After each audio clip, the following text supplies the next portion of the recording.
lakukan untuk mengatasi penyakit COVID-19 ini. Awalnya memang sebagai permulaan, saya pada tanggal 18 Maret 2020 memang mengirimkan surat ke Presiden Joko Widodo. Di dalam surat itu saya meminta pemerintah untuk melaksanakan terapi plasma ini. Dan kemudian diikuti dengan pembentukan kelompok, yaitu tim Jawa Bali, yang akhirnya bekerja sama juga dengan bagian Jakarta. Oh, atas inisiatif dari Anda, kemudian Pak Presiden membentuk tim itu, Bu Monika ya? Iya, jadi surat saya ditindaklanjuti oleh pemerintah dengan memberikan kepada Kemenkes, dan dari Kemenkes kemudian kita bekerja sama untuk membentuk tim-tim di daerah-daerah yang kemudian bergabung menjadi satu tim di seluruh Indonesia untuk melakukan terapi plasma konvalesen ini. Bagaimana kerjanya plasma darah ini bisa menyembuhkan, saya katakan menyembuhkan ya, pasien corona? Apa bedanya dengan vaksin? Betul. Sebenarnya plasma darah ini, terapi plasma konvalesen ini merupakan salah satu bentuk daripada vaksin. Vaksin itu ada dua macam, yaitu vaksin aktif dan vaksin pasif. Terapi plasma konvalesen ini atau kita singkat dengan TPK itu merupakan salah satu bentuk vaksinasi pasif, di mana kekebalan tubuh atau imunoglobulin daripada pasien COVID yang sudah sembuh, kita berikan kepada pasien COVID yang masih menderita penyakit tersebut. Imunoglobulin tersebut akan membantu pasien COVID yang sedang sakit untuk menyembuhkan penyakitnya. Demikian penjelasannya. Oh, jadi begini, saya simpulkan sedikit karena ini agak sulit untuk awam untuk dipahami. Jadi orang penyintas pasien corona yang sudah sembuh, itu plasma darahnya diambil. COVID, iya. Lalu kemudian diberikan plasma darah yang sembuh tadi ke orang yang tengah menderita, masih sakit.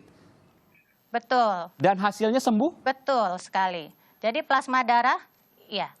Nah, ada beberapa kondisi yang harus diberikan dan diperhatikan pada pemberian plasma darah tersebut supaya keberhasilannya itu menjadi maksimal.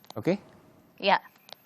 Sudah berapa yang kemudian dites daripada donornya? Iya, ini mohon maaf karena agak delay, jadi saya mungkin ada kendala komunikasi. Tapi saya ingin mengetahui, Bu Dr. Monika, ada berapa kasus yang sukses setelah plasma darah kemudian dimasukkan ke pasien corona, lalu pasien corona itu menjadi sembuh?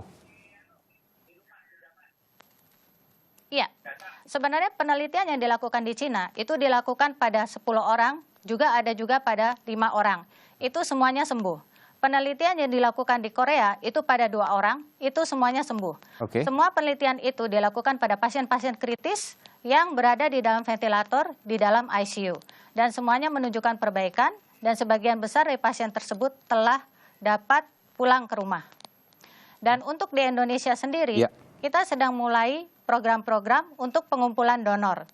Tetapi ada satu pasien yang memang diberikan plasma darah. Pasien itu adalah salah satu pejabat di Indonesia bagian Barat, dan itu dikelola oleh teman saya sendiri, teman seangkatan saya, dan pasien itu telah menerima 2 kali pemberian plasma darah.